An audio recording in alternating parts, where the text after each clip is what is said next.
निहारिका और प्रशांत की अभी नई नई शादी हुई थी। तो यहाँ पर जो निहारिका थी, उसने प्रशांत से कहा कि तुम्हारा तो गांव में बहुत बड़ा घर है ना, क्यों नहीं हम कुछ दिनों के लिए वहाँ चलते, तुम्हारा परिवार भी तो वहाँ रहता है। तो प्रशांत ने कहा, हाँ है तो सही, लेकिन उन्हें मेरा गांव में आना अच्छा नहीं लगता। कहते हैं कि गांव में कुछ अजीब सी बातें होती हैं, और ख़ासकर नए जोड़ों को तो वहाँ पर कुछ अजीब प्रथाएं करनी पड़ती हैं, और अगर हम वहाँ गए तो हो सकता है हमें भी वैसा कुछ करना पड़े, और तुम्हें तो वो सब चीज़ें अच्छी नहीं लगती। तो यहाँ पर निहारिका जो थी, उसने अपने पति प्रशांत से कहा, अरे नहीं नहीं, मैं तो हंसकर सारी चीज़ें कर लूँगी, मुझे तो ये सब चीज़ें बहुत पसंद है। ये प्रथाएं, गांव वगैरह जाना बहुत अच्छा लगता है, प्लीज़ चलो ना। प्रशांत ने काफ़ी मना किया, लेकिन निहारिका जो थी अपनी बात पर अड़ी रही, जिसकी वजह से प्रशांत को ना चाहते हुए भी अब उसको अपने गांव लेकर ही चलना पड़ा। यहाँ पर प्रशांत जब अपने घर फ़ोन करके बताता है तो उसके घर वाले अचानक से घबरा जाते हैं। अब यहाँ पर गांव वाले घर में प्रशांत के परिवार के नाम पर उसकी माँ और उसकी दादी ही रहती थी। उसके पिताजी या दादाजी या कोई और रिश्तेदार नहीं रहता था। तो यहाँ पर जो दादी जी थी, वो एकदम से घबरा गई फ़ोन आने पर और बोलने लगी बहू से, ये क्या, हमने उन्हें कितना रोकने की कोशिश करी, लेकिन वो यहाँ पर आ ही रहे हैं, अब क्या किया जाए। तो प्रशांत की माँ ने कहा, आप चिंता मत कीजिए, जो होता है अच्छे के लिए होता है। अब हम चाह कर भी उसे नहीं रोक सकते। हमने उसे प्रथाओं के नाम की झूठी बात बोली, वो फिर भी नहीं ठहरा, और अब तो वो बहू को साथ लेकर आ रहा है। न जाने अब क्या होगा उनकी ज़िंदगी में। हम तो यहाँ जैसे तैसे जी ही रहे थे, अपना सब कुछ खोकर, लेकिन उनके साथ कुछ भी गलत हो ये मैं नहीं चाहती। और फिर वहीं जब प्रशांत निहारिका को लेकर अपने गांव वाले घर में पहुंचा, तो उसने देखा कि उसकी माँ और दादी के चेहरे पर ज़रा भी खुशी नहीं थी। उन्हें नहीं पता था कि उनके आने पर वो इतने दुखी हो जाएंगे। आखिर क्या वजह थी, वो नहीं जानते थे। अब रात का वक्त था, तो सभी जो लोग थे खाना खा रहे थे। तो प्रशांत जो था अपनी दादी से बातचीत कर रहा था, माँ से बातचीत कर रहा था। सभी बड़े उस टाइम पर खुश थे, एक साथ बैठकर खाना खाते हुए। तो निहारिका ने अपनी दादी से कहा, दादी, आखिर आप किस लिए नहीं चाहती थी कि हम लोग यहाँ पर आए? सब कुछ यहाँ कितना अच्छा तो है, कितना मज़ा आ रहा है आपके साथ यहाँ पर। दादी जी कुछ कह नहीं पाई, और फिर वहीं देर रात जब सब आराम से सो रहे थे, तभी अचानक से ही निहारिका की आंखें खुली और उसने कॉरिडोर में किसी को जाते हुए देखा। उसने जब उसका पीछा करा तो वो साया उसे उस हवेली के एक ऐसे कमरे में लेके पहुंचा जहां पर लंबे वक्त से कोई नहीं गया था। और उसने जैसे ही उस साए की तरफ देखा तो उसने देखा कि वो कोई लड़की थी। उसका चेहरा एकदम भयानक और डरावना था। यहाँ निहारिका की चीख निकल गई। उसकी चीख सुन घर के बाकी सदस्य जब वहाँ पहुँचे तो उन्होंने देखा कि निहारिका बेहोश पड़ी थी। प्रशांत उसको अपने कमरे में लेकर पहुँचा।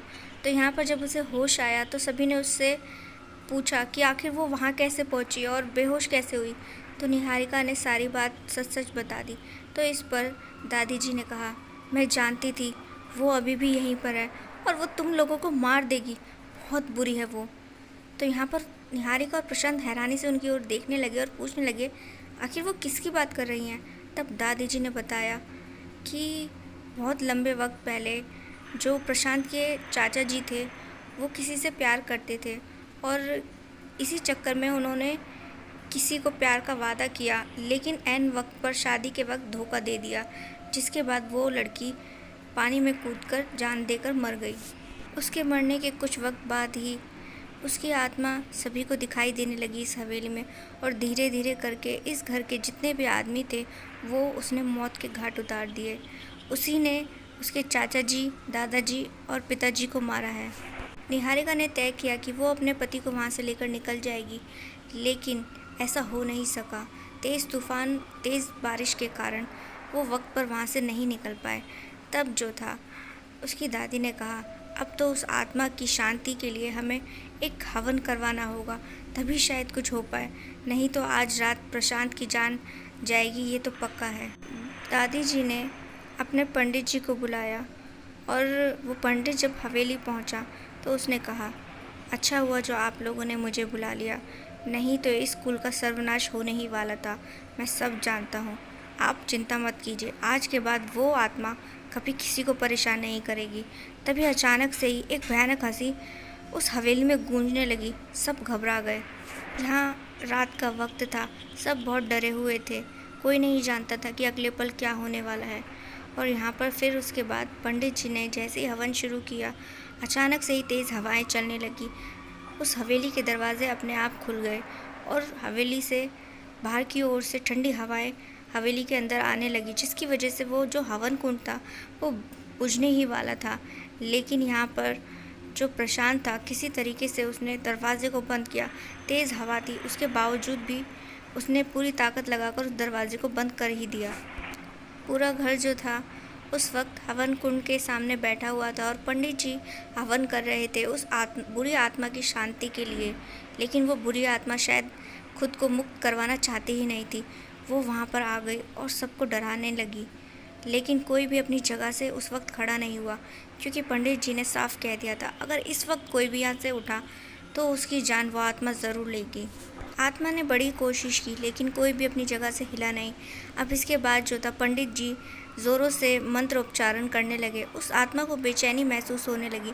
तभी जो था पंडित जी ने निहारिका से कहा कि वो जो सामने लाल दुपट्टा रखा है वो उस आत्मा पर डाल दें। और निहारिका ने डरते हुए ये काम कर दिया। तो उसके बाद अचानक से ही उस आत्मा को पता नहीं क्या हुआ, वो चीखने और चिल्लाने लगी और कुछ ही मिनटों में जो था वो आत्मा अचानक से अदृश्य हो गई। तब पंडित जी ने कहा घबराने की ज़रूरत नहीं है, इस वक्त वो आत्मा मुक्त हो चुकी है। उसका जो अरमान था लाल जोड़ा पहनने का, अब वो पूरा हो चुका है उस लाल दुपट्टे के ज़रिए। अब सब ठीक है, किसी को डरने की कोई ज़रूरत नहीं है।